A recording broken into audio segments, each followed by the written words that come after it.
Alrighty, hello everybody. We're gonna wait a few minutes to check to make sure the sound is working. Long story short, OBS has decided that it wants to update on me, and I noticed that it was kind of doing some funky stuff. Alrighty, hello everybody. Alright, there we go. There's doing some funky stuff where I plug in my Yeti, and for some reason it decided that it did not want to play sound on the speaker, and I was like, okay, does this mean it's not going to play sound at all? But we're going to check one more thing. Oh yeah, I have a X account. We're not gonna... Alright. Okay,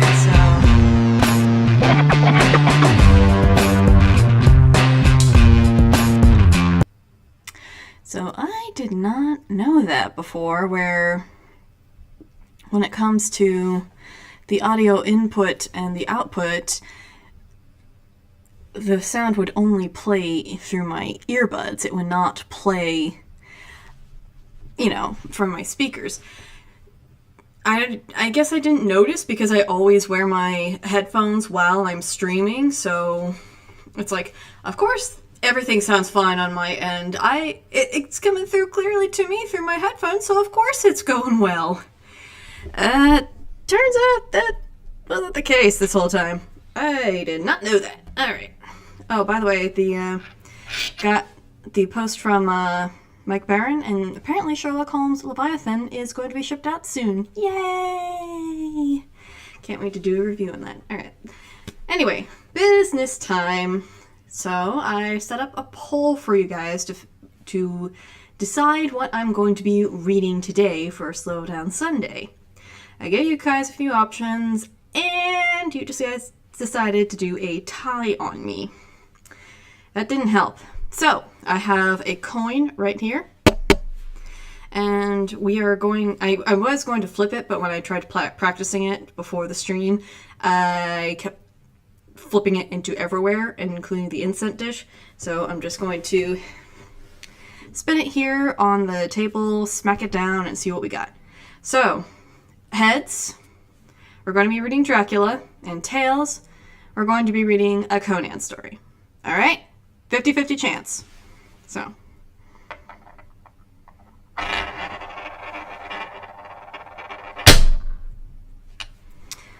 Heads! Alright, we're going to be reading some more Dracula. I should keep that quarter, just in case this happens again. Okay, so as we last left, we were still focusing on Jonathan Harker, and he's just figuring out that he might be fucked. He's not quite figuring out exactly how fucked he is at this point, but he is starting to figure out that he is indeed fucked.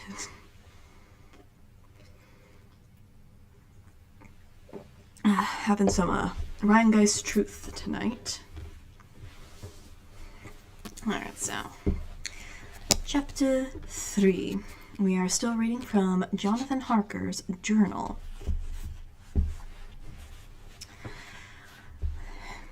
When I found out that I was a prisoner of sorts, a sort of wild feeling came over me. I rushed up and down the stairs, trying every door and peering out every window I could find. But after a little, the conviction of my helplessness overpowered all other feelings. When I look back after a few hours, I think I must have been mad for the time, for I behaved so much as a rat does in a trap. When, however, the conviction had come to me that I was helpless, I sat down quietly as I have ever done anything in my life, and began to think over what was best to be done. I am thinking still, and as yet have come to no definite conclusion.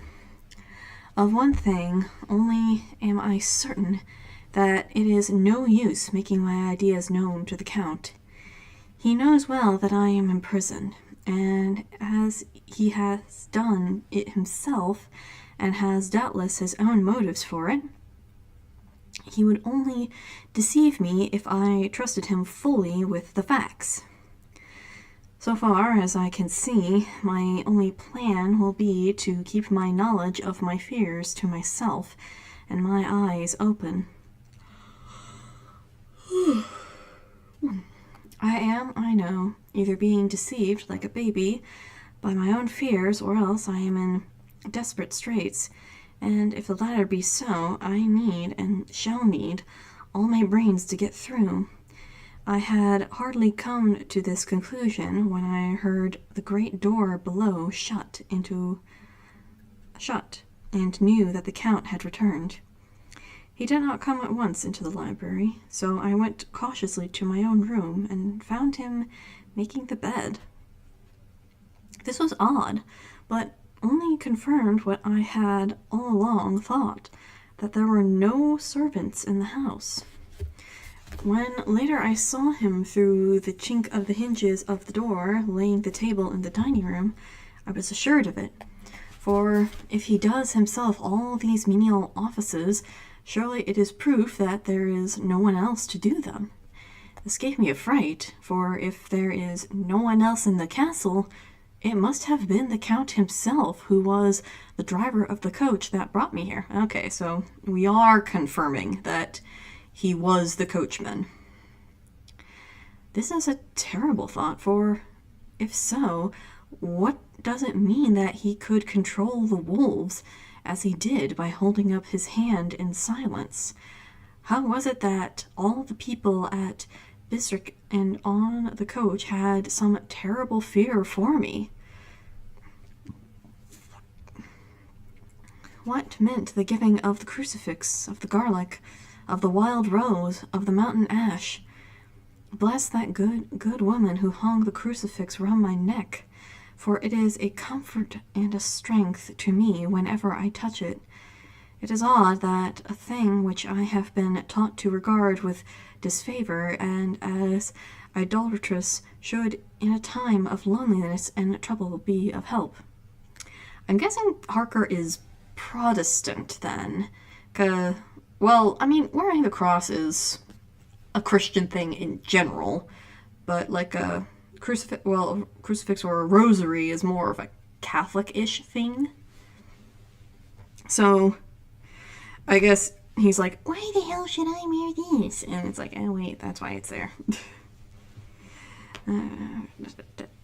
Or maybe this is the Stoker's commentary of how the people of his day were disregarding religion or how God can protect you. Maybe that is his commentary there. If so, that is a interesting observation and kind of funny looking back on now in 2025.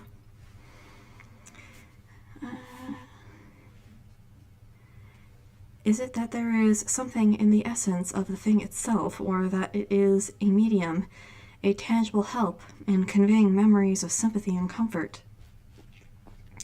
Some time, if it may be, I must examine this matter and try to make up my mind about it. In the meantime, I must find out all I can about Count Dracula, as it may help me to understand. Tonight he may talk of himself.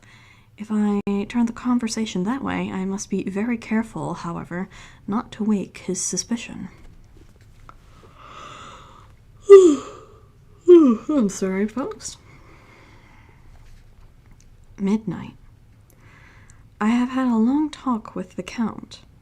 I asked him a few questions on Transylvanian history, and he warmed up to the subject wonderfully. In his speaking of things and people, and especially of battles, he spoke as if he had been present at all of them. This he afterwards explained by saying that to a boyar the pride of his house and name is his own pride, that their glory is his glory, that their fate is his fate. Whenever he spoke of his house, he always said we, and spoke almost in plural, like a king speaking. I wish I could have put down all he said exactly as he said it. For me, it was most fascinating. It seemed to have an it a whole history of the country. He grew excited as he spoke, and walked about the room pulling his great white mustache and grasping anything on which he laid his hands as though he would crush it by main strength. One thing he said, which I shall put down as nearly as I can, for it tells in its way the story of his race. We Zlekis have a right to be proud, for in our veins flows the blood of many brave races who fought as the lions fight for the lordship. That is almost word for word for the line from the movie, the Dracula movie with Anthony Hopkins as Van Helsing. Very funny role, very hammy. Here in the whirlpool of European races, the Ugric tribe bore down from Iceland the fighting spirit which Thor and Woden gave them, which their berserkers displayed to such fell intent on the seaboards of Europe, and of Asia and Africa too. Still, the peoples thought that the werewolves themselves had come. Here too, when they came, they found the Huns, whose warlike fury had swept the earth like a living flame, until the dying people held that in their veins ran the blood of those old witches, who, expelled from Scythia, had mated with the devils in the desert. Fools, fools! What devil or what witch was ever so great as Attila, whose blood is in these veins? He held up his arms. Is it a wonder that we were a conquering race, that we were proud, that when the Magyar, the Lombard, the Avar, the Bulgar, or the Turk poured his thousands on our frontiers, we drove them back? I'm just thinking of that one joke from Helsing Abridged, when Alucard is talking to Walter. He's like, Walter, I'm going to tell you my 3 favorite people to kill. First was the Turks. Second was Nazis. Do you know what the third is? And Walter's like, your father? And Alucard's like, nailed it! Though, from what I understand, the Dracula in this story was never meant to be related to the real-life Dracula. That connection was made years later, but we shall see as the further we read.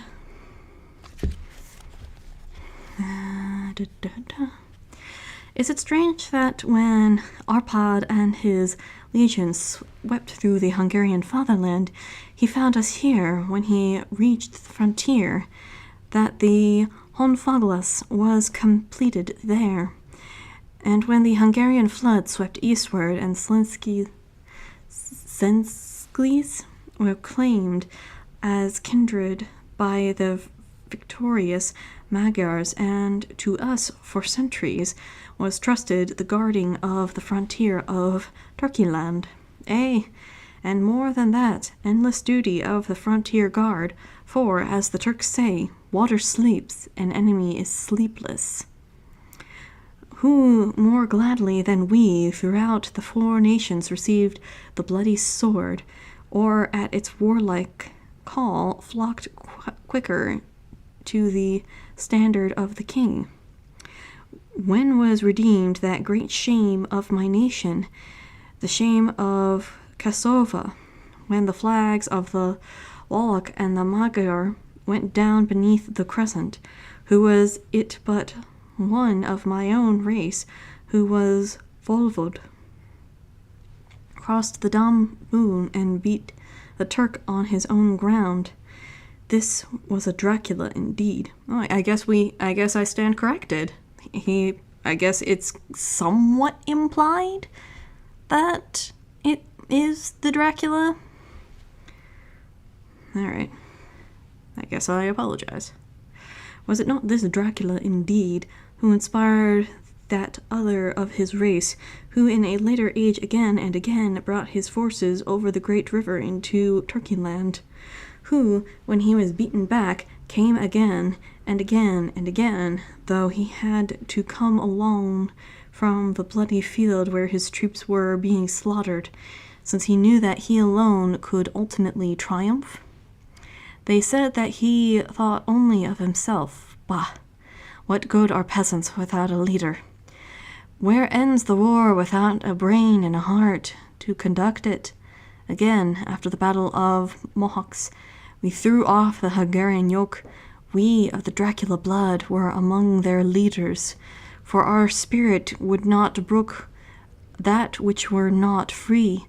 Aye, young sir, the Slukkies and the Dracula, as their heart's blood, their brain, and their swords, can boast a record that mushroom growths like the Habsburgs and the Romanovs can never reach. The warlike days are over. Blood is too precious a thing in these days of dishonorable peace, and the glories of the great race are as a tale that is told. Pretty sure that's not how you spell Romanov. Da, da, da, da.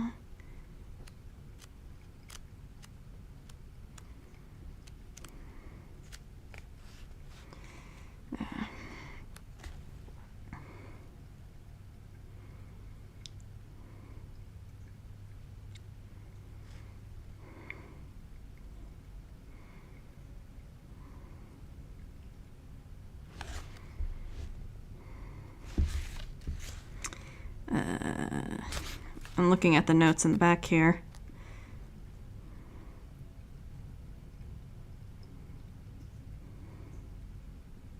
Yeah, he misspelled Romanov.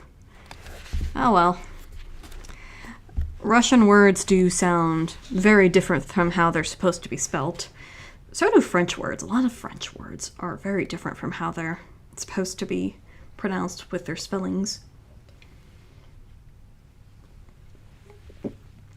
For a group of people that is so hung up on making sure that their language survives throughout eons, you'd think they would try and simplify their language to where other people can pronounce it, because even other European languages, or other Europeans, can't pronounce French as quickly as the French can. It was by this time, close on morning, that we went to bed. Memo. This diary seems horribly like the beginning of the Arabian Nights, for everything has to break off at cock-crow, or like the ghost of Hamlet's father. Literary dork. 12th May. Let me begin with facts. Bare, meager facts, verified by books and figures, and of which there can be no doubt. I must not confuse them with experiences which will have to rest on my own observation or my memory of them. Last evening, when the Count came from his room, he began by asking me questions on legal matters and on the doing of certain kinds of business. I had spent the day wearily over books, and simply to keep my mind occupied, went over some of the matters I had been examined in at Lincoln's Inn. There was a certain method in the Count's inquiries, so I shall try to put them down in sequence. The knowledge may somehow or sometime be useful to me. First, he asked if a man in England might have 2 solicitors or more. I told him he might have a dozen if he wished, but that it would not be wise to have more than one solicitor engaged in one transaction, as only one could act at a time, and that to change would be certain to mitigate against his interest. He seemed thoroughly to understand, and went on to ask if there would be any practical difficulty in having one man to attend, say, to banking, and another to look after shipping, in case local help were needed in a place far from the home of the banking solicitor. I asked him to explain more fully so that I might not by any chance mislead him. So he said... Harker's starting to figure out that he is super fucked. I shall illustrate. Your friend and mine, Mr. Peter Hawkins, from under the shadow of your beautiful cathedral at Exeter, which is far from London, buys for me through your good self my place at London. Good. Now here let me say frankly, lest you should think it strange that I have sought the services of one so far off from London instead of someone resident there, that my motive was that no local interest might be served save my wish only, and as one of London resident might, perhaps, have some purpose of himself or a friend to serve, I went thus afield to seek my agent, whose labours should not only be my interest. Now suppose I, who have much of affairs, wish to ship goods, say, to Newcastle, or Durham, or Harwich, or Dover, might it not be that it could with more ease be done by co-signing to one in these ports? I answered that certainly it would be most easy, but that we solicitors had a system of agency, one for the other, so that local work could be done locally on instruction from any solicitor, so that the client, which placing himself in the hands of one man, could have his wishes carried out by him without further trouble. But, he said, I could be at liberty to direct myself, is it not so? Of course, I replied, and such is often done by men of business who do not like the whole of their affairs to be known by any one person. Good, he said, and then went on to ask me about the means of making consignments and the forms to be gone through, and of all sorts of difficulties which might arise, but by foresight could be guarded against. I explained that all these things to him to the best of my ability, and he certainly left me under the impression that he would have made a wonderful solicitor, for there was nothing that he did not think of or foresee. For a man who was never in the country, and who did not evidently do much in the way of business, his knowledge and acumen were wonderful. When he had satisfied himself on these points of which he had spoken, and I had verified all as well, I could by the books available, he suddenly stood up and said, "Have you written since your first letter to our friend, Mr. Peter Hawkins, or to any other?" It was with some bitterness in my heart that I answered that I had not, that as yet I had not seen any opportunity of sending letters to anybody. "Then write now, my young friend," he said, laying a heavy hand on my shoulder. "Write to your friends and to any other, and say, if it will please you, that you shall stay with me until a month from now." "Do you wish me to stay so long?" I asked, for my heart grew cold at the thought. "I desire it such. Nay, I will take no refusal." Again, that is a line directly from the Dracula movie. When your master, employer, what you will, engaged that someone should come on his behalf, it was understood that my needs only were to be consulted. I have not stinted, is it not so? What could I do but bow acceptance? It was Mr. Hawkins' interest, not mine, and I had to think of him, not myself, and besides, like British politeness. The British politeness is sealing his doom. While Count Dracula was speaking, there was that in his eyes and in his bearings which made me remember that I was a prisoner, and that if I wished it, I could have no choice. The Count saw his victory in my bow, and his mastery in the trouble of my face, for he began at once to use them, but in his own smooth, resistless way. "I pray you, my good friend, that you will not discourse of things other than business in your letters. It will doubtless please your friends to know that you are well, and that you look forward to getting home to them, is it not so?" As he spoke, he handed me 3 sheets of notepaper and 3 envelopes.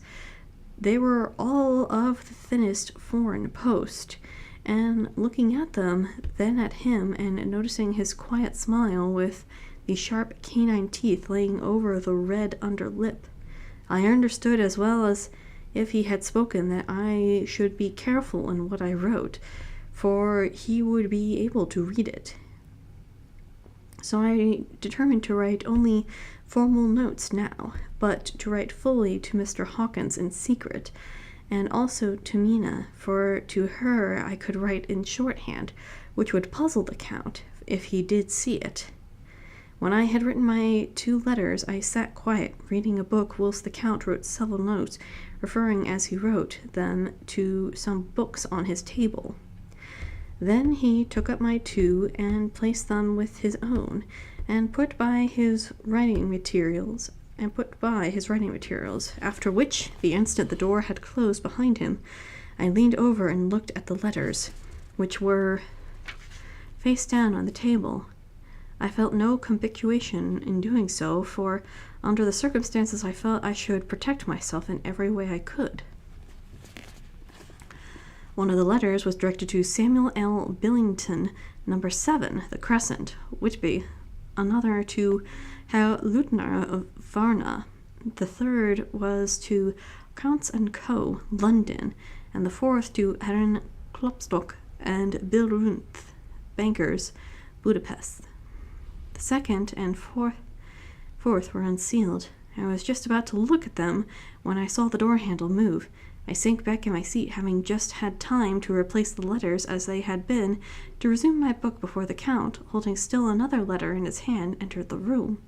He took up the letters on the table and stamped them carefully, then turned to me and said, "I trust you will forgive me, but I have much work to do in private this evening. You will, I hope, find all things as you wish." At the door he turned, and after a moment's pause said, "Let me advise you, my dear friend, nay, let me warn you with all seriousness, that should you leave these rooms, you will not by any chance go to sleep in any other part of the castle. It is old and has many memories, and there are bad dreams for those who sleep unwisely. Be warned. Should sleep now or ever overcome you, or be like to do, then haste to your own chamber, for to these rooms, for your rest will be then safe. But if you be not careful, and in this respect then—" He finished his speech in a gruesome way, for he motioned with his hands as if he were washing them. I quite understood. My only doubt was as to whether any dream could be more terrible than the unnatural, horrible net of gloom and mystery which seemed closing around me. Yep, Harker noticed he's fucked. he realizes it now. Alright, I'm just checking to make sure. Alright. I should get this 2 chapters done before we end the stream.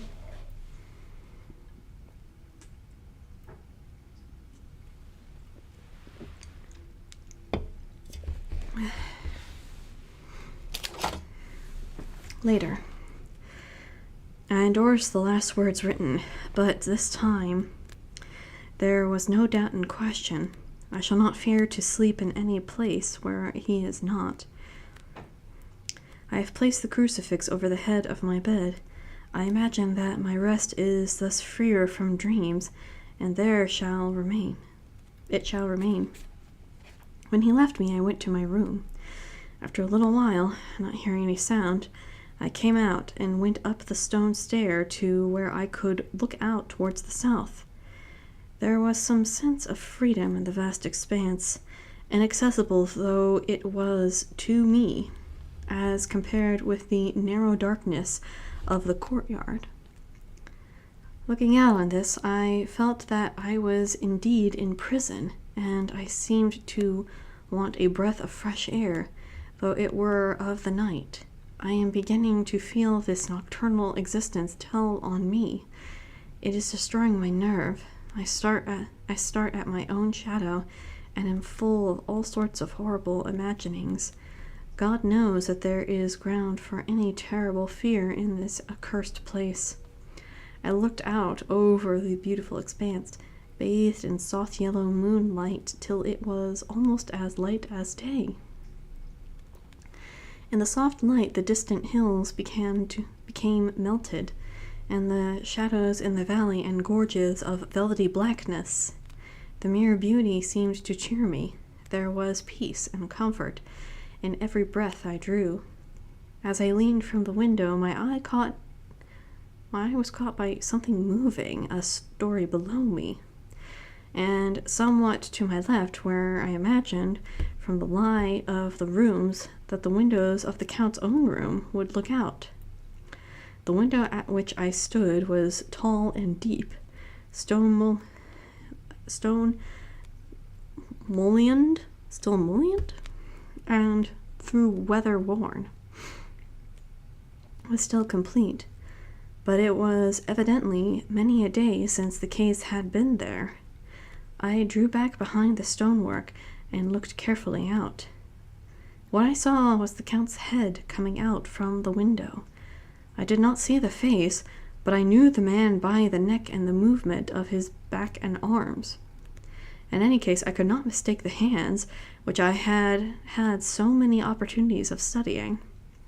I was at first interested and somewhat amused, for it was wonderful how small a matter will interest and amuse a man when he is a prisoner.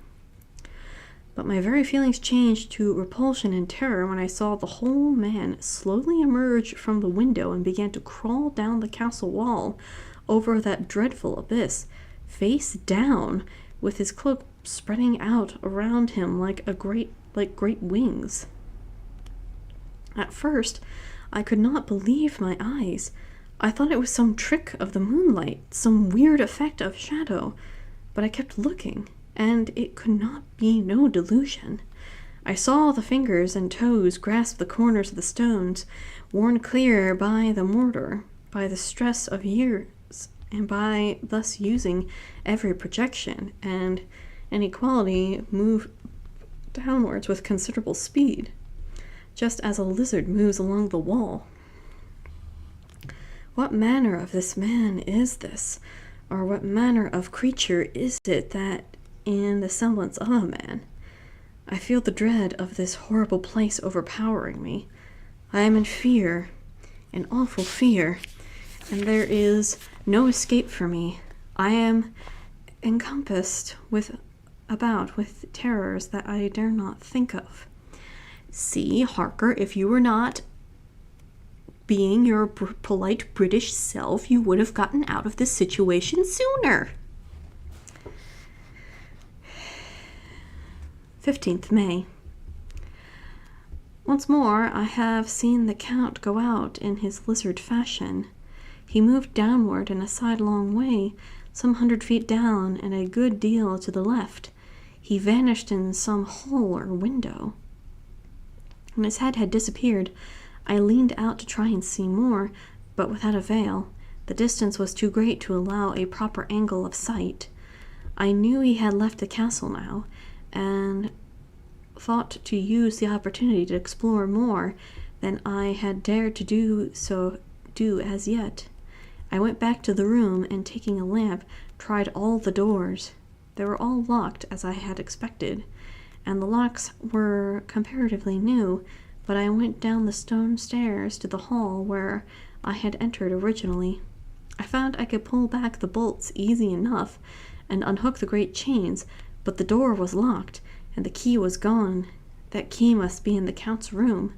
I must watch should his door be unlocked, so that I may get it and escape. I went on to make a thorough examination of the various stairs and passages, and to try the doors that opened from them. 1 or 2 small rooms near the hall were open, but there was nothing to see in them except old furniture, dusty with age and moth-eaten. At last, however, I found one door at the top of the stairway which, though it had seemed to be locked, gave a little under pressure. I tried it harder and found that it was not really locked, but that the resistance came from the fact that the hinges had fallen somewhat, and the heavy door rested on the floor. Here was an opportunity which I might not have again, so I exerted myself, and with many efforts forced it back so that I could enter. I was now in a wing of the castle further to the right than the rooms I knew, and a story lower down. From the windows I could see that the suite of rooms lay along to the south of the castle, the windows of the end rooms looking out both west and south. On the latter side, as well as to the former, there was a great precipice. The castle was built on the corner of a great rock, so that on 3 sides it was quite impregnable, and great windows were placed here where sling or bow or culverin could not reach, and consequently light and comfort impossible to a position which had to be guarded were secured. To the west was a great valley, and then, rising far away, great jagged mountain vastness, rising peak on peak, the sheer rock studded with mountain ash and thorn, whose roots clung in cracks and crevices and crannies of the stone. He is really going into detail for a diary. This was evidently the portion of the castle occupied in bygone days, for the furniture had more air of comfort than any I had seen.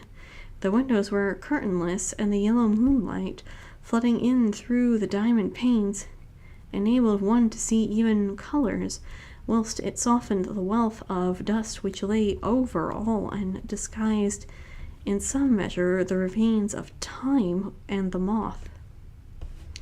My lamp seemed to be of little effect in the brilliant moonlight, but I was glad to have it with me, for there was a dread loneliness in the place which chilled my heart and made my nerves tremble. Still, it was better than living alone in the rooms which I had come to hate from the presence. Why am I having dyslexia now? From the presence of the Count. And after trying a little to school my nerves, I found a soft quietude come over me. Here I am, sitting at a little oak table, where in old times possibly some fair lady sat to pen, with much thoughts and many blushes, her ill-spelt love... Him just casually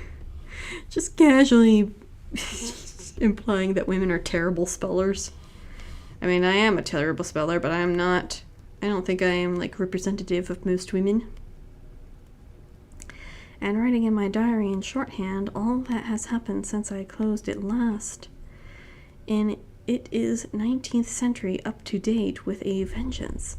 And yet, unless my senses deceive me, the old centuries had, and have, powers of their own which mere modernity cannot kill. Later, the morning of the 16th of May.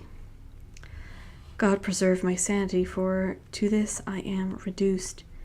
Safely and assurance of safety are things of the past. Whilst I live on here, there is but one thing to hope for, that I may not go mad, if indeed I be not mad already. If I be sane, then surely it is maddening to think that of all the foul things that lurk in this hateful place, the Count is the least dreadful to me. That to him alone I can look for safety, even though this is only whilst I can preserve his purpose. Great God, merciful God, let me be calm, for out of that way lies madness indeed. I begin to get new lights on certain things which have puzzled me. Up to now I never quite knew what Shakespeare meant when he made Hamlet say, "My tablets, quick, my tablets, 'tis meet that I put it down," etc. For now, feeling as though my own brain were unhinged, or as if the shock had come, which must end in its undoing, I turned to my diary for repose. The habit of entering accurately must help to soothe me. The Count's mysterious warning frightened me at the time. It frightens me more now when I think of it, for in future he has as a fearful hold upon me. I shall fear to doubt what he may say. When I had written in my diary that I had fortunately replaced the book and pen in my pocket, I felt sleepy. The Count's warning came into my mind, but I took a pleasure in disobeying it. The sense of sleep was upon me, and with it the obstinacy which sleep brings an outrider. The soft moonlight soothed, and the wide expanse without gave a sense of freedom which refreshed me. I determined not to return tonight to the gloom-haunted rooms, but to sleep here, where the old ladies had sat and sung and lived sweet lives, whilst their gentle breasts were sad for their menfolk away in the mists of remorseless wars. Again, is he implying that the women, their boobs were just desperate to be grabbed by their men, or something like that? Or is that him saying their hearts were heavy? In that case, why didn't he say their hearts were heavy? Because this line implies something very differently. I drew a great couch out of its place near the corner, so that, as I lay, I could look at the lovely view to east and south, and unthinking of and uncaring for the dust, compose myself for sleep. I suppose I must have fallen asleep. I hope so, but I fear for that all that followed was startlingly real. So real that now, sitting here in the broad, full sunlight of the morning, I cannot in the least believe that it was all sleep. I was not alone. The room was the same, unchanged in any way since I came into it. I could see along the floor, in the bright moonlight, my own footsteps marked where I had disturbed the long acclimation of dust. In the moonlight, opposite to me, were 3 young women, ladies by their dress and manner. I thought at the time that I must be dreaming when I saw them, for though the moonlight was behind them, they threw no shadow on the floor. They came close to me, and looked at me for some time, and then whispered together. 2 were dark and had high, aquiline noses, like the Count, and great, dark, piercing eyes that seemed to be almost red when contrasted with the pale yellow moon. The other was fair as can be, with great wavy masses of golden hair, and eyes like pale sapphires. I seemed somehow to know her face, and to know it in connection with some dreamy fear, but I could not recollect at the moment how or where. All 3 had brilliant white teeth that shone like pearls against the ruby of their voluptuous lips. There was something about them that made me uneasy, some longing, and at the same time some deadly fear. I felt in my heart a quick burning desire that they would kiss me with those red lips. It was not good to note this down, lest some day it should meet Mina's eyes. I probably shouldn't write this just in case my fiancé sees this and cause her pain, but it is the truth. They whispered together, and then they all 3 laughed, such a silvery, musical laugh, but as hard as though the sound could never have come through the softness of human lips. It was like the intolerable tingling sweetness of water glasses when played on by a cunning hand. The fair girl shook her head coquettishly, and the other 2 urged her on. One said, "Go on, you are the first, and we shall follow. Yours is the right to begin," the others added. He is young and strong. There are kisses for us all. I lay quiet, looking out under my eyelashes in an agony of delightful anticipation. The fair girl advanced and bent over me till I could feel the movement of her breath upon me. Sweet it was in one sense, honey sweet, and sent the same tingling through the nerves as her voice, but with a bitter underlying the sweet, a bitter offensiveness, as one smells in blood. I was afraid to raise my eyelids, but looked out and saw perfectly under the lashes. The fair girl went on her knees and bent over me, fairly gloating.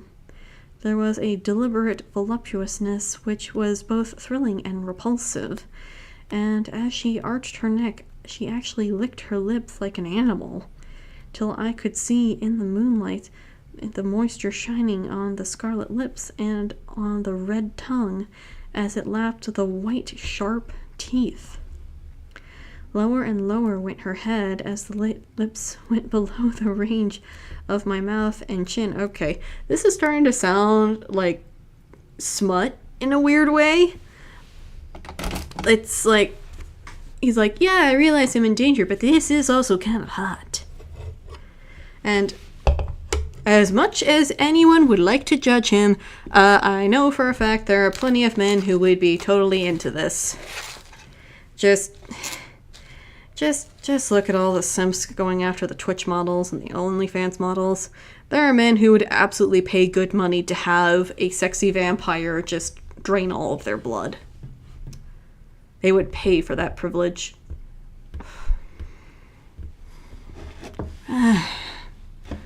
Man, I love you, but sometimes you're really fucking stupid.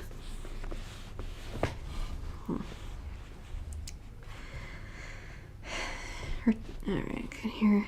Then she paused, and I could hear the churning sound of her tongue as it licked her teeth and lips. I could feel the hot breath on my neck. Then the skin of my throat began to tingle, as one's flesh does when the hand that is to tickle it approaches nearer and nearer. I could feel the soft, shivering touch of the lips on the super sensitive skin of my throat, and the hard dents of two sharp teeth just touching and pausing there. I closed my eyes in languorous ecstasy and waited with beating heart. But at that instant another sensation swept through me as quickly as lightning. I was conscious of the presence of the Count, and of his being as if lapped in a storm of fury. As my eyes opened involuntarily, I saw his strong hand grasp the slender neck of the fair woman with giant's power draw it back. The blue eyes transformed with fury, the white teeth champing with rage, and the fair cheeks blazing red with passion. But the Count, never did I imagine such wrath and fury, even to the demons of the pit. His eyes were positively blazing. The red light in them was lurid, as if the flame of hellfire blazed behind them. His face was deathly pale, and the lines of it were hard like drawn wires.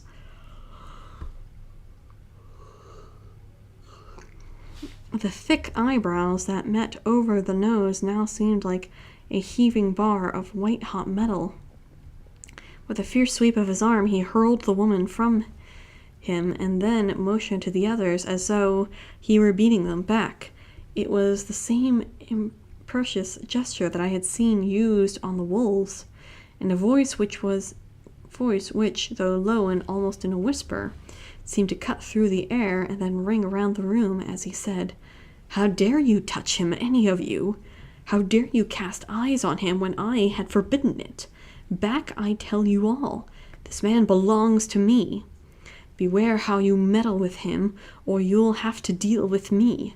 The fair girl, with a laugh of rebel coquetry, turned to answer him. "You yourself never loved. You never love."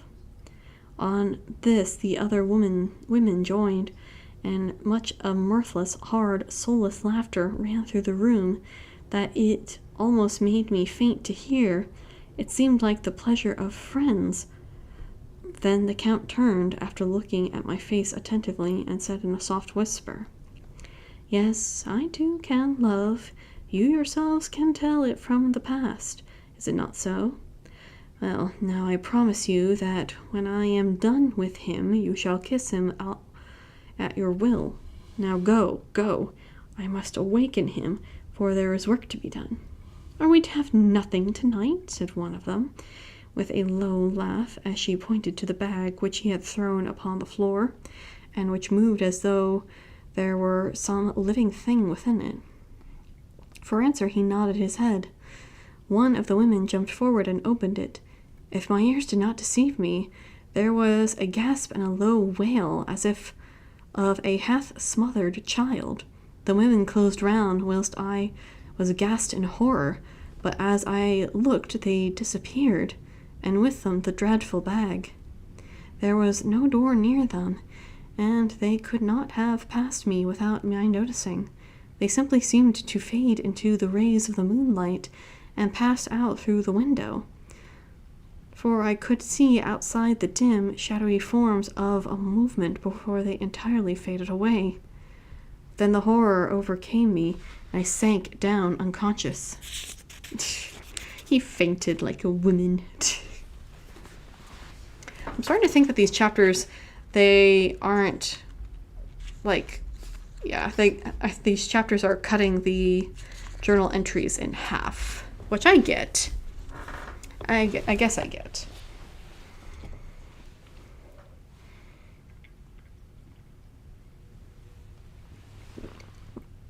I gotta keep wetting my whistle.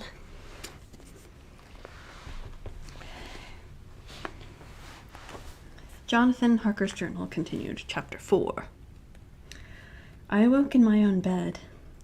If it be that I had not dreamt, the Count must have carried me here. I tried to satisfy myself on the subject, but could not arrive at any unquestionable result. To be sure, there were certain small evidences, such as that my clothes were folded and laid by in a manner which was not my habit. My watch was still unwound, and I am rigorously accustomed to wind it the last time before going to bed, and many such details, but these things are no proof, for they may have been evidences that my mind was not as usual.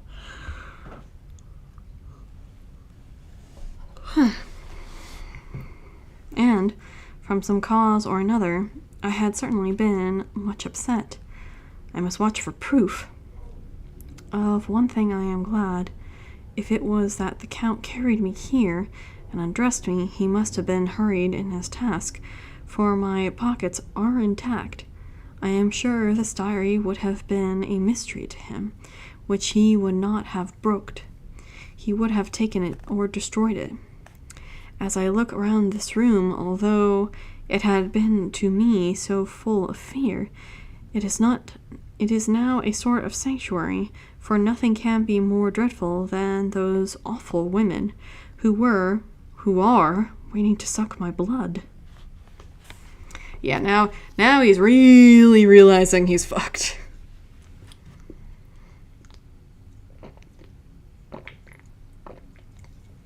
Oh. I have a beer and a LaCroix. Sue me. 18th May. I must have been down to look at the room again in daylight, for I must know the truth. When I got to the doorway at the top of the stairs, I found it closed. It had been so forcefully driven against the jab that part of the woodwork had splintered.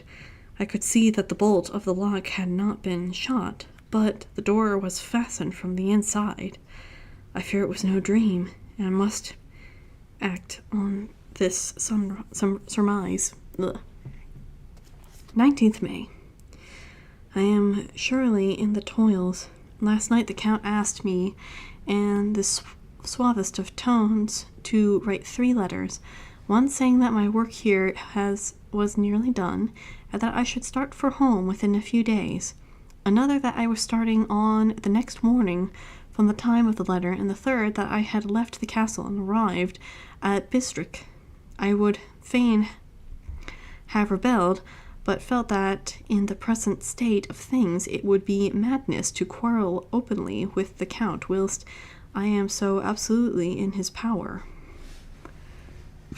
And to refuse would be to excite his superstition, and to arouse his anger.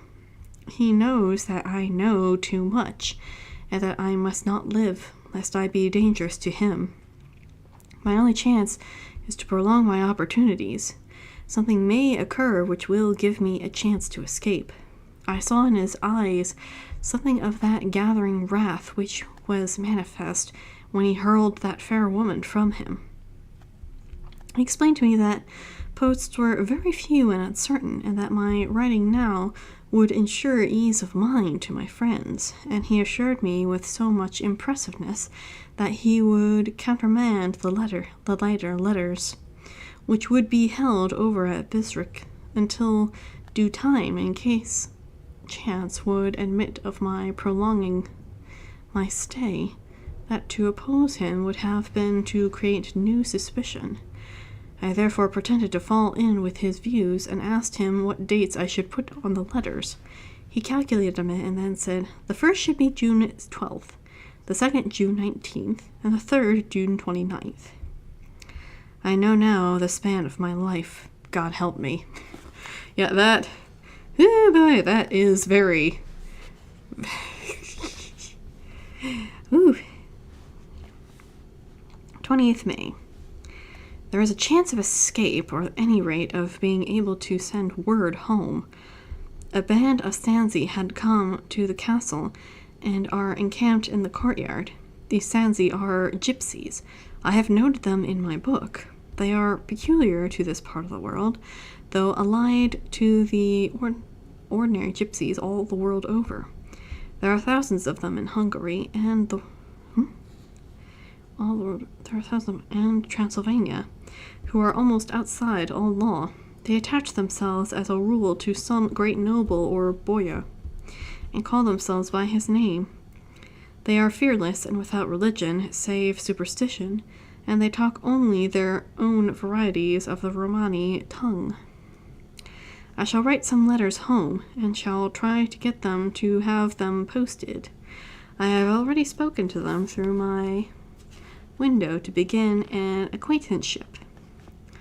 They took their hats off and made obeisance and many signs, which, however, I could not understand any more than I could their spoken language. I have written the letters. Mina's is in shorthand, and I simply asked Mr. Hawkins to communicate with her. To her I have explained my situation, but without the horrors which I may only surmise. It would shock and frighten her to death were I to expose my heart to her. I want to tell my girlfriend that I am in danger, but I don't want to get too graphic in case she, faints or something. I wouldn't want to hurt her fifis. Jesus, man, just chuck your stupid British sentimentalities aside and say, help me, I am being held prisoner by this batshit crazy person. I'm pretty sure she can put aside her womanly sensitivities just enough to get you some frickin' help. Should the letters not carry, then the Count shall not yet know my secret or the extent of my knowledge. I have given the letters. I threw them through the bars of my window with a golden piece, and made what signs I could have them posted. The man who took them pressed them to his heart and bowed, then put them in his cap. I could do no more. I stole back to the study and began to read. As the Count did not come in, I have written here. The Count has come. He sat down beside me and said in his smoothest voice that he opened 2 letters. The Stickney had given me these, of which I thought I know not whence they come. I shall, of course, take care. See, he must have looked. One is from you, and to my friend Peter Hawkins. The other, here he caught sight of the strange symbols as he opened the envelope, and the dark look came into his face, and his eyes blazed wickedly. The other is a vile thing, an outrage upon friendship and hospitality. It is not signed. Well, so it cannot matter to us. He calmly held the letter and the envelope in the flame of the lamp till they were consumed. Then he went on. The letter to Hawkins, that I shall, of course, send on, since it is yours. Your letters are sacred to me. Your pardon, my friend, that unknowingly I did break the seal. Will you not cover it again? He held out the letter to me, and with a courteous bow handed me a clean envelope.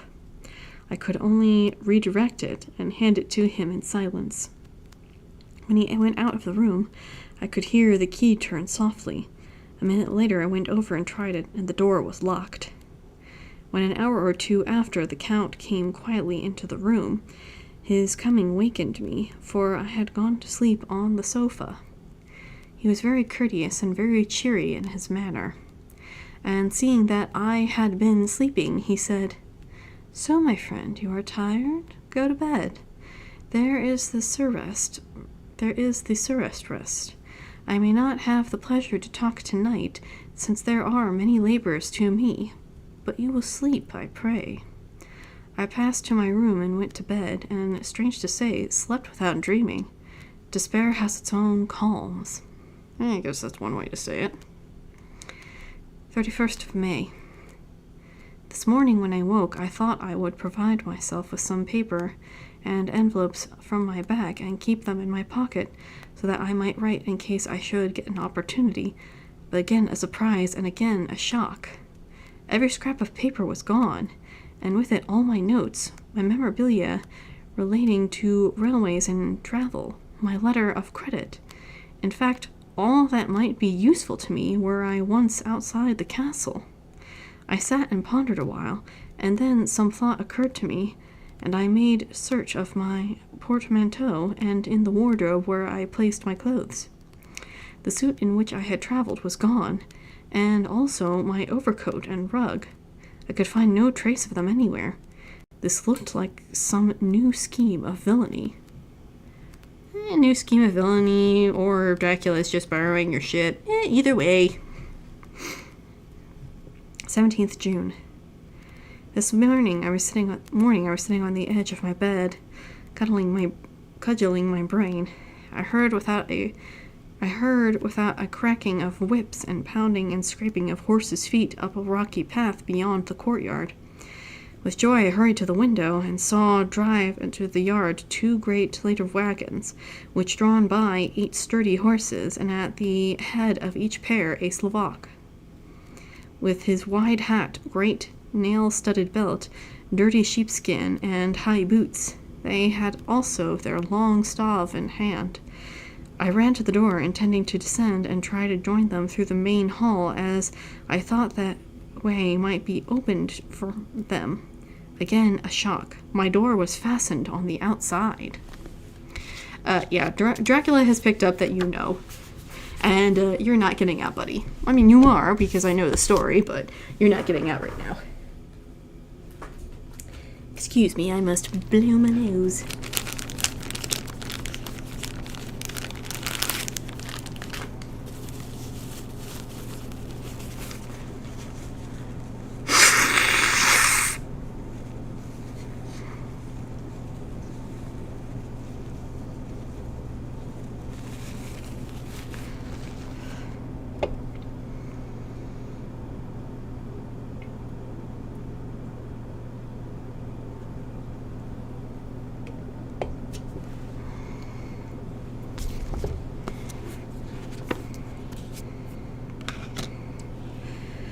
Then I ran to the window and cried to them. They looked up at me stupidly and pointed, but just then the hetman of the Stigny came out, and seeing them point to my window, said something, at which they laughed.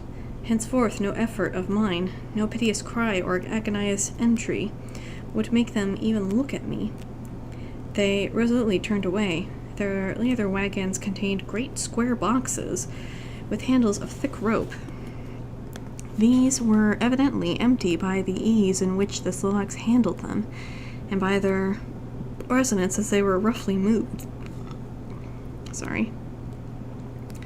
When they were all unloaded and packed in a great heap in one corner of the yard, the Slovaks were given some money by the Stigny, and spitting out on it for luck, lazily went each to his horse's head. Shortly afterwards, I heard the cracking of their whips die away in the distance. 24th of June before morning. Last night the Count left me early and locked himself into his own room. As soon as I dared, I ran up the winding stair and looked out of the window, which opened south. I thought I would watch for the Count, for there is something going on. The Snigny are quartered somewhere in the castle and are doing work of some kind. I know it, and for now and then I hear a faraway muffled sound as of mattock and spade, and whatever it is, it must be at the end of some ruthless villainy. I had been at the window somewhat less than half an hour, when I saw something coming out of the Count's window. I drew back and watched carefully. I saw the whole man emerge. It was a new shock to me to find that he had on the suit of clothes which I had worn whilst travelling here, and slung over his shoulder the terrible bag which I had seen the women take away. There could be no doubt as to his quest, and in my garb too. This, then, is his new scheme of evil, that he will allow others to see me as they think, so that he may both leave evidence that I had been seen in the towns or villages posting my own letters, and that any wickedness which he may do shall by the local people be attributed to me. Maybe. If there's no word that he changed his shape and form, maybe Dracula is such a Britaboo that he steals Jonathan Harker's clothing so he could pretend to be a British man. It makes me rage to think that this can go on, and whilst I am shut up here, a venerable prisoner, but without that protection of the law, which is even a criminal's right and consolation. I thought I would watch for the Count's return, and for a long time sat doggedly at the window. Then I began to notice that there were some quaint little specks floating in the rays of the moonlight. They were like the tiniest grains of dust, and they whirled round and gathered in clusters in a nebulous sort of way. I watched them with a sense of soothing, and a sort of calm stole over me. I leaned back in the embrasure in a more comfortable position so that I could enjoy more fully the astral gambling. Something made me start up, a low, piteous howling of dogs somewhere far below in the valley, which was hidden from my sight. Louder it seemed to ring in my ears, and the floating motes of dust to take new shapes to the sound as they danced in the moonlight. I felt myself struggling to wake to some call of my instincts. Nay, my very soul was struggling, and my half-remembered sensibilities were striving to answer the call. I was becoming hypnotized. Quicker and quicker dancing the dust, and the moonbeams seemed to quiver as they went by me into the mass of gloom beyond. More and more they gathered till they seemed to take dim phantom shapes, and then I started, broad awake and in full possession of my senses, and ran screaming from the place. The phantom shapes, which were becoming gradually materialized from the moonbeams, were those of 3 ghostly women, to whom I was doomed. I fled and felt somewhat safer in my own room, where there was no moonlight, and where the lamp was burning brightly. When a couple hours passed, I heard something stirring in the Count's room, something like a sharp wail, quickly suppressed, and then there was silence. Deep, awful silence, which chilled me. With beating heart, I tried the door, but I was locked in my prison, and could do nothing. I sat down and simply cried. As I sat, I heard a sound in the courtyard without, the agonizing cry of a woman. I rushed to the window, and throwing it up, peered out between the bars. There indeed was a woman with disheveled hair, holding her hands over her heart as one distressed with running. She was leaning against a corner of the gateway. When she saw my face in the window, she threw herself forward and shouted in a voice laden with menace, "Monster, give me my child!" She threw herself on her knees and raising up her hands, cried the same words in tones which wrung my heart. Then she tore her hair and beat her breast and abandoned herself to all the violences and extravagant emotion. Finally she threw herself forward, and, though I could not see her, I could hear the beating of her naked hands against the door. Somewhere high overhead, probably on the tower, I heard the voice of the Count calling in his harsh, metallic whisper. His call seemed to be answered from far and wide by the howling of wolves. Before many minutes had passed, a pack of them poured like a pent-up dam when liberated through the wide entrance into the courtyard. There was no cry from the woman, and the howling of the wolves was but short. Before long, they streamed away singingly, licking their lips. I could not pity her, for I knew now what had become of her child, and she was better dead. Oh, shit, dude, that's a pretty heartless way to put it. What shall I do? What can I do? How can I escape from this dreadful thrall of night and gloom and fear? Well, you could start by having a little bit of empathy.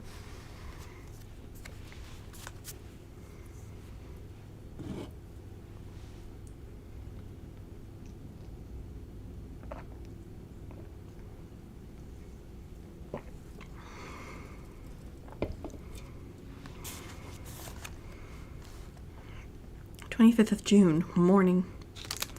No man knows till he has suffered from the night how sweet and how dear to his heart and eyes the morning can be.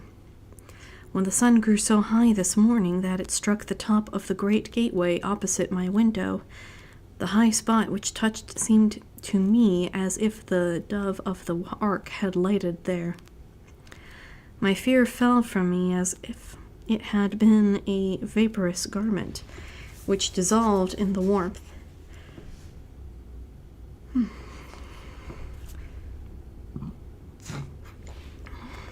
I must take action of some sort, whilst the courage of the day is upon me. Last night one of my post-dated letters went to the post. The first that fatal series which is to blot out the very traces of my existence from the earth. Let me not think of it. Action.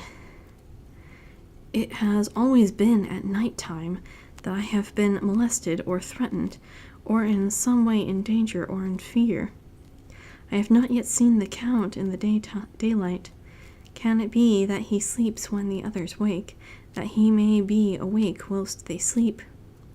If I could only get into his room, but there is no possible way. The door is always locked. No way for me. Yes, there is a way, if one dares to take it. Where his body has gone, why many not another body go? I have seen him myself crawl from his window. Why should I not imitate him and go in by his window? The chances are desperate, but my need is more desperate still. I shall risk it. At the worst, it can only be death, and a man's death is not a calf's, and the dreaded hereafter may still be open to me. God help me in my task. Goodbye, Mina, if I fail. Goodbye, my faithful friend and second father. Goodbye, all, and last of all, Mina. Same day, later. I have made the effort and, God helping me, have come back safely to this room. I must put down every detail in order. I went whilst my courage was fresh straight to the window on the south side, and at once got outside on the narrow ledge of the stone which runs round the building on this side. The stones were big and roughly cut, and the mortar had, by process of time, been washed and away between them. I took off my boots, and ventured out on the desperate way. I looked down once, so as to make sure that a sudden glimpse of the awful depth could not overcome me. But after that kept my eyes away from it. I knew pretty well the direction and distance of the Count's window, and made for it as well as I could, having regard and opportunities available. I did not feel dizzy. I suppose I was too excited, and the time seemed ridiculously short till I found myself standing on the window sill and trying to rise up the sash. I was filled with agitation, however, when I bent down and slid my feet foremost through the windows. Then I looked round for the Count, but with surprise and gladness made a discovery. The room was empty. It was barely furnished with odd things which seemed to have never been used. The furniture was something the same style as that in the south rooms, and was covered with dust.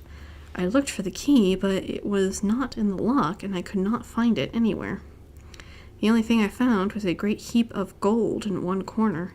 Gold of all kinds, Roman and British and Austrian and Hungarian and Greek and Turkish money, covered with a film of dust as though it had lain along in the ground. Odd.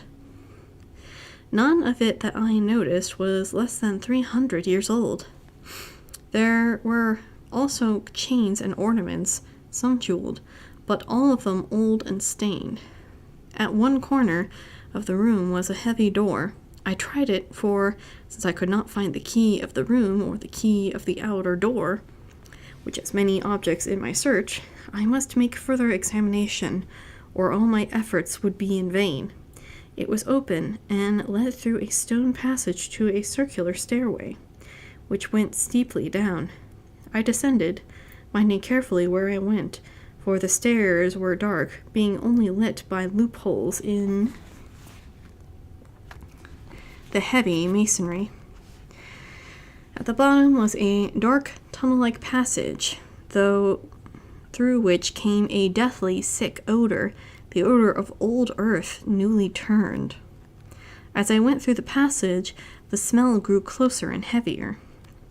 At last I pulled open a heavy door which stood ajar, and found myself in an old, ruined chapel, which had evidently been used as a graveyard. The roof was broken, and in 2 places were steps leading to vaults, but the ground had recently been dug over. The earth placed in great wooden boxes, manifestly those which had been brought by the Slovaks. There was nobody about, and I made sure of any further outlet, but there was none. When I went over every inch of the ground, so as not to lose chance, I went down even into the vaults, where the dim light struggled, although to do so was a dread so my very soul.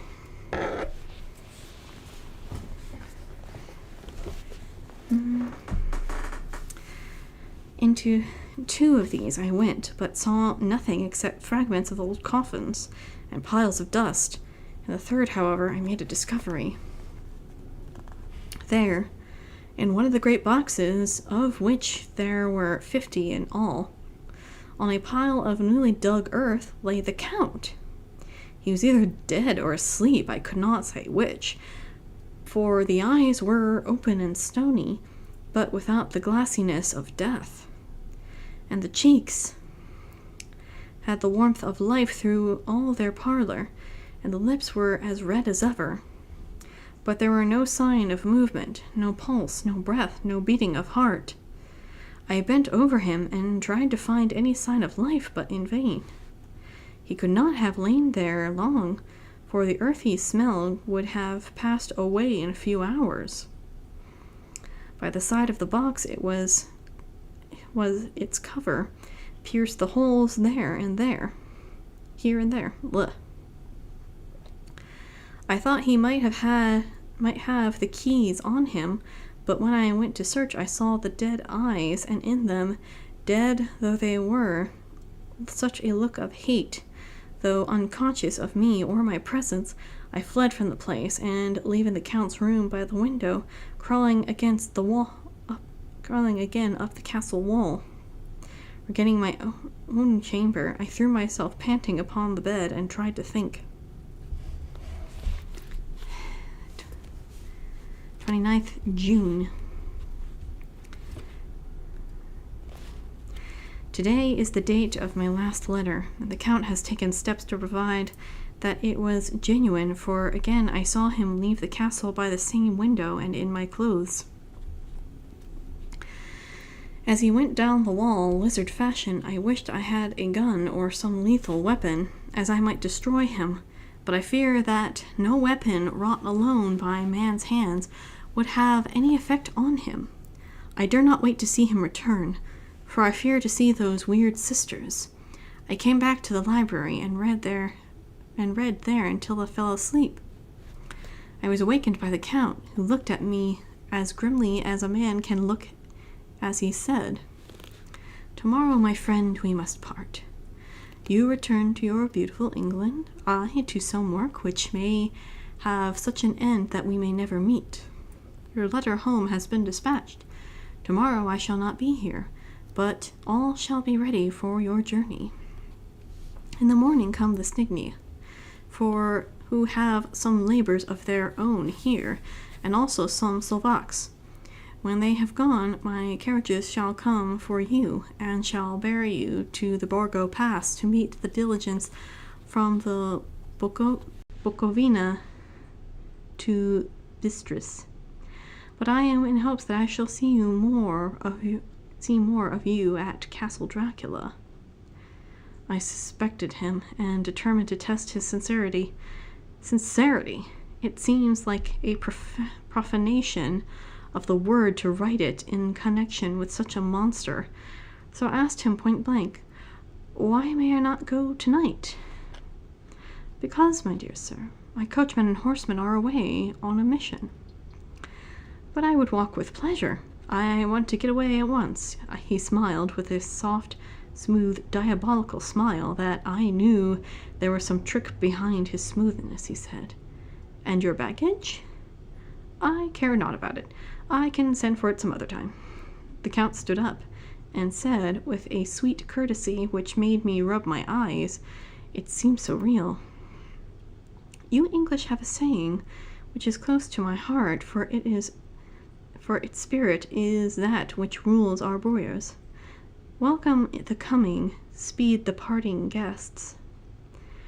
Come with me, my dear friend. Not an hour shall you wait in my house against your will, though sad I am at your going, that you so suddenly desire it. Come." With a stately gravity, he, with a lamp, preceded me down the stairs along the hall. Suddenly he stopped. Hark!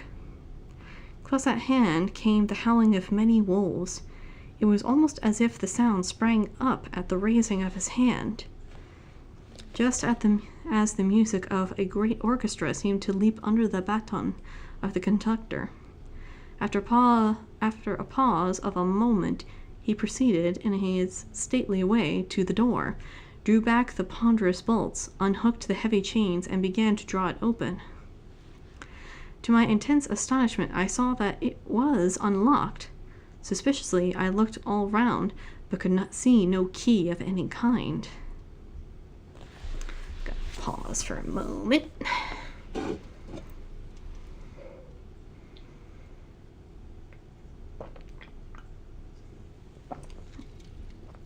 I'm not used to talking for so long just straight. That's part of the reason why with the artist takes I like to have videos of interviews instead of reading the news articles, to give myself a little bit of a rest before reacting and commenting.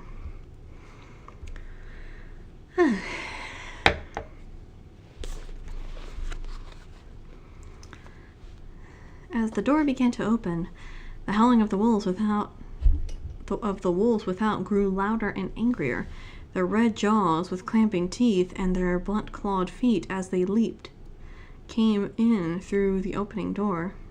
I knew then that to struggle at the moment against the Count was useless. With such allies as these at his command, I could do nothing. But still the door continued slowly to open, and only the Count's body stood in the gap. Suddenly it struck me that this might be the moment and means of my doom. I was to be given to the wolves, and at my own instigation. There was a diabolical wickedness in the idea, great enough for the Count, and at last chance I cried out, "Shut the door, I shall wait till morning," and covered my face with hands to hide my tears of bitter disappointment. With one sweep of his powerful arm, the Count threw the door shut, and the great bolts clanged and echoed through the hall as they shot back into their places. In silence we returned to the library, and after a minute or two I went to my own room. The last I saw of Count Dracula was his kissing his hand to me with a red light of triumph in his eyes and with a smile that Judas in hell might be proud of. Wait. Did Dracula just blow Jonathan Harker a kiss? What? What?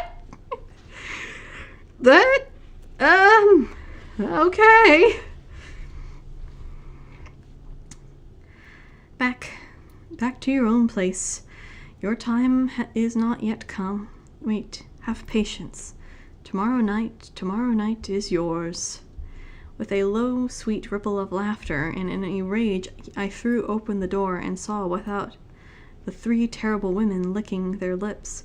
As I appeared, they all joined in a horrible laugh and ran away. I came back to my room and threw myself on my knees. Is it then so near the end? Tomorrow. Lord help me and those to whom I am dear. I just can't get over the fact that Dracula just blew a kiss like that. That is such a very bizarre thing for him to do. Unless I am reading that line wrong. Please let me know if I'm reading that wrong. 30th of June, morning. These may be my last words I ever write in this diary. I slept just before the dawn, and when I woke through my... How on earth can you sleep, man? Knowing full well you were about to die. And when I woke, threw myself on my knees, for I determined that if death came, he should find me ready. At last I felt that subtle change in the air, and I knew that the morning had come. Then came the welcome cock crow, and I felt that I was safe. With a glad heart, I opened my door and ran down the hall. I had seen that the door was unlocked, and now escape was before me. With hands that trembled with eagerness, I unhooked the chains and drew back the massive bolts. But the door would not move. Despair seized me. I pulled and pulled at the door and shook it until massive as it was, it rattled in its casement. I could see the bolt shot. It had been locked before I left the Count. Then a wild desire took me to obtain that key at any risk, and I determined then and there to scale the wall again and gain the Count's room. He might kill me, but death now seemed the happier choice of evils. Without a pause, I rushed up the east window and scrambled down the wall, as before, into the Count's room. It was empty, but that was as I expected. I could not see a key anywhere, but the heap of gold remained. I went through the door in the corridor and down the winding stairs and along the dark passage to the old chapel. I knew now well enough where to find the monster I sought.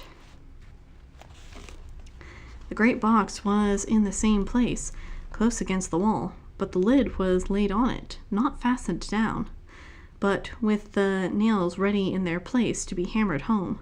I knew I must search the body for the key, so I raised the lid and laid it back against the wall, and when I saw something which filled my very soul with horror. There lay the Count, but looking as if his youth had been half renewed, for the white hair and mustache were changed to dark iron gray. The cheeks were fuller, and the white skin seemed ruby red underneath. The mouth was redder than ever, for on the lips were gouts of fresh blood, which trickled from the corners of the mouth and ran over the chin and neck. Even the deep burning eyes seemed to set amongst the swollen flesh, for the lids and pouches underneath were bloated. It seemed as if the whole awful creature were simply gorged with blood.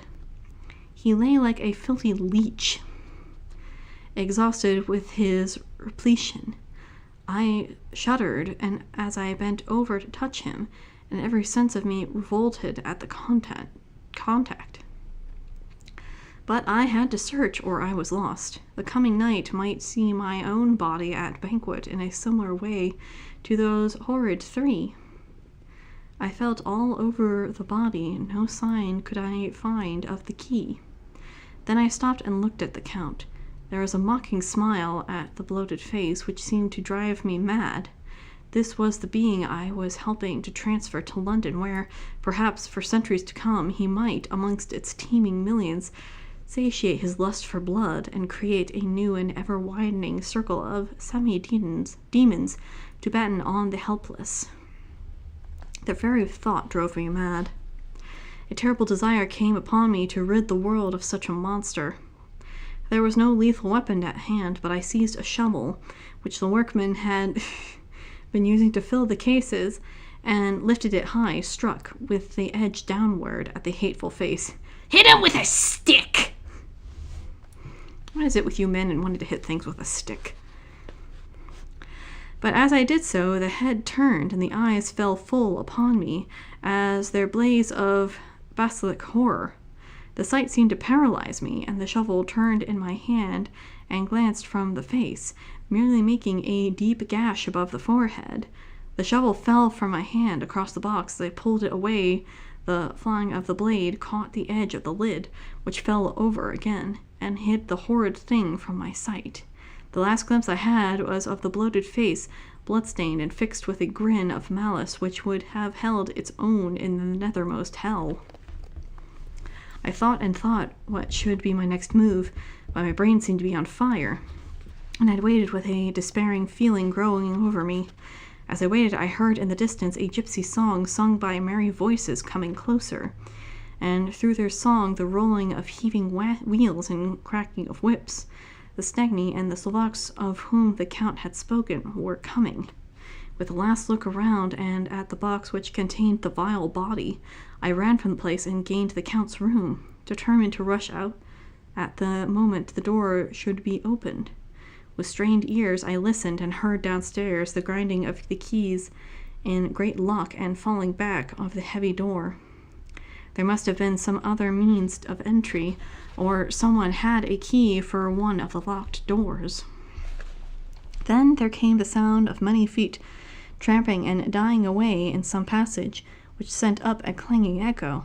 I turned to run down again towards the vault, where I might find new entrance, but at the moment there seemed to come a violent puff of wind, and the door to the winding stair blew to with a shock that set the dust from the lintels flying.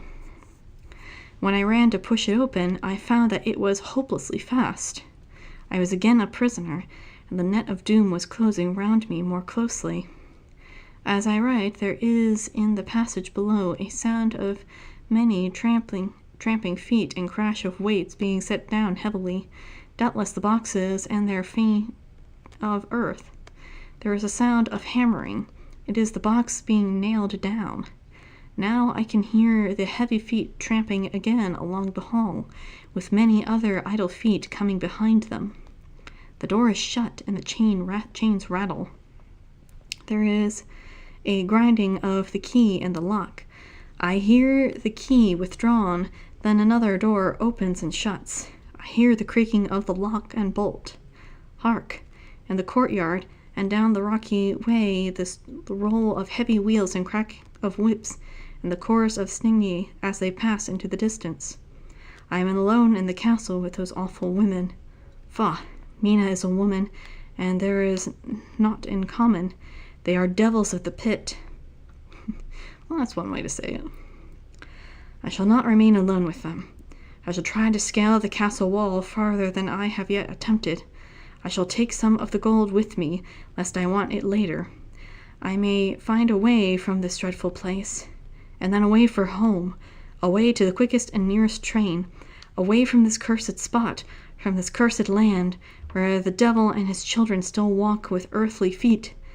At least God's mercy is better than that of these monsters, and the precipice is steep and high. At its foot a man may sleep as a man. Goodbye all. Mina! Alright, so this is the end of Jonathan Harker's journal for now.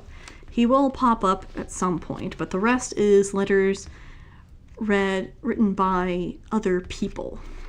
But I don't want to get into the next chapter now because it seems pretty, well, it's not too lengthy, but I feel like that's a good cliffhanger to end tonight's stream. So I hope you guys enjoyed this another reading of Dracula. Please check out my account on X so that you can vote for the next Slow Down Sunday reading. I'm sorry I'm burping so much. And I will see you guys tomorrow, hopefully, because I will be doing a 3-hour stream discussing 2 different comic book artists. So, with that being said, I hope you enjoyed today's stream, and I will see you all in the next one.